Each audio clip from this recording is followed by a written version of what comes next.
Hi, I'm Dot Webb from Franklin County, and I wanted to ask Congressman Goode some questions that was asked on the debate on October 3rd. On October 3rd, the presidential debate handled by the Republicans and Democrats was held in Denver, Colorado. I wish the presidential debate had allowed persons that were candidates such as myself to participate. If I were allowed to be there, you would have heard a much broader view and big differences in response to the questions raised.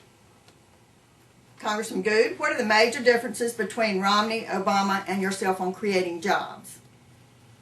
Unlike President Obama and Governor Romney, I recognize that the U.S. citizen should be first in line for jobs in America. I have called for a near-complete moratorium on allowing foreign green card holders into the United States.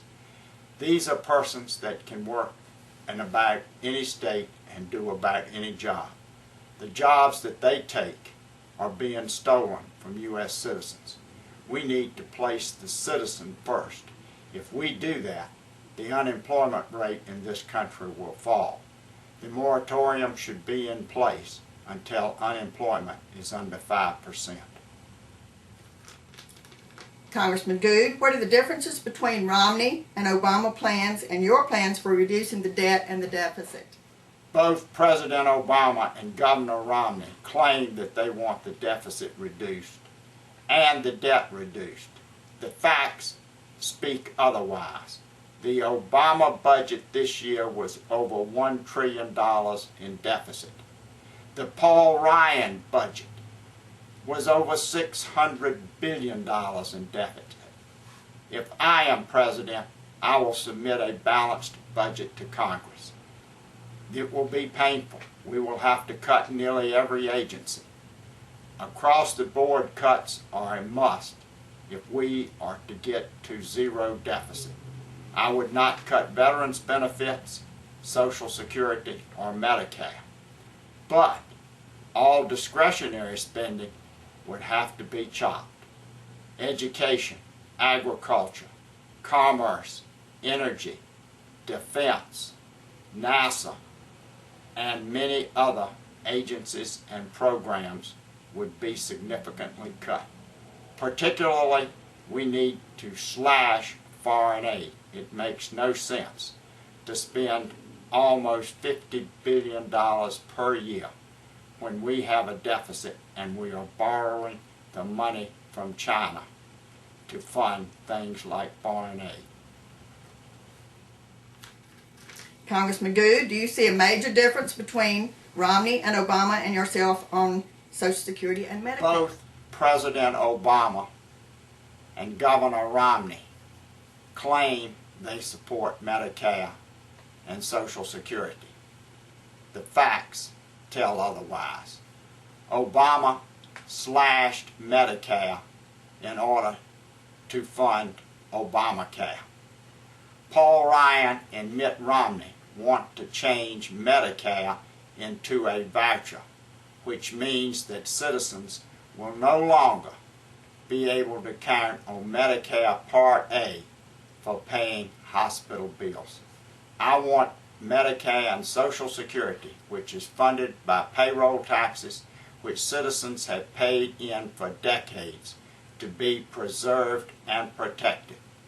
Morally, we owe those citizens that have paid for years and years into those funds, even though they may not yet be 55, to preserve and protect them for their senior years.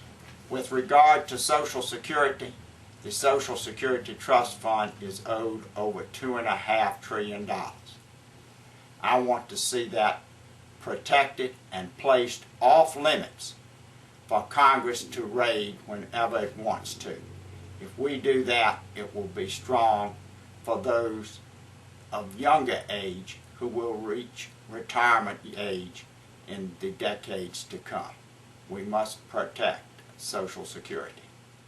Congressman Goode, what should be the role of the federal government in public education?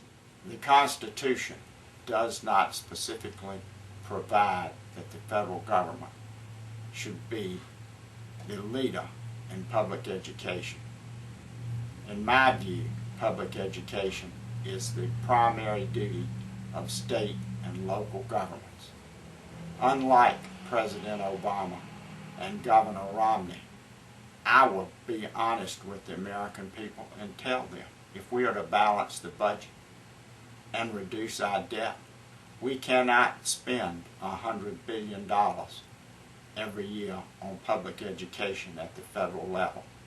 We need to step back, reduce and eliminate the federal regulations so that our localities can make local decisions unhampered by federal bureaucrats in Washington.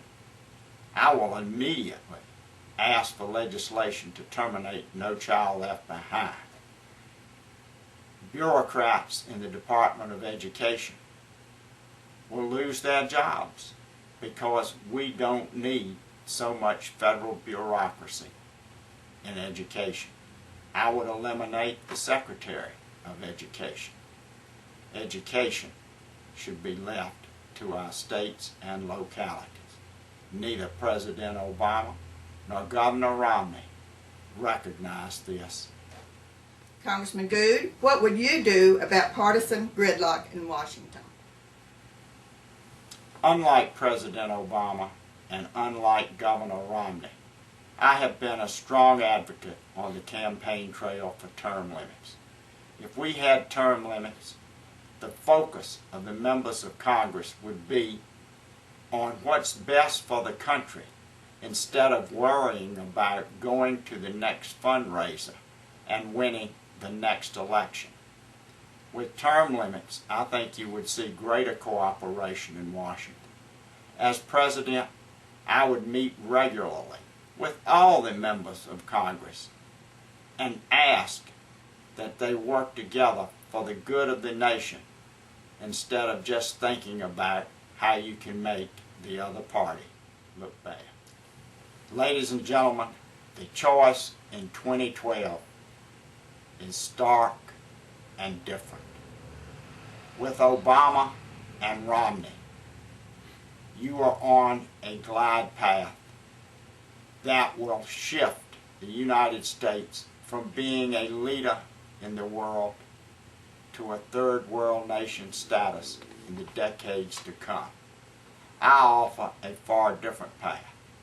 I offer a balanced budget now, not just talking about it, but making the hard choices that are needed so that our grandchildren will not be saddled with so much debt. Secondly, I am the only candidate that knows we must eliminate totally illegal immigration and significantly reduce legal immigration. If we don't do this, the cost to the United States of so much immigration will continue to skyrocket and further make it more difficult to balance the budget and reduce the debt. I recognize this and do not mind being not politically correct in order to get the job done. Thirdly, I am not taking PAC money. Political action committees have far too much influence in federal elections. I want PAC donations eliminated, the super PACs eliminated, and only individual donations with full disclosure of names, addresses, and other information about donors. Lastly, I'm the only candidate that has talked about and recognizes the need for term limits.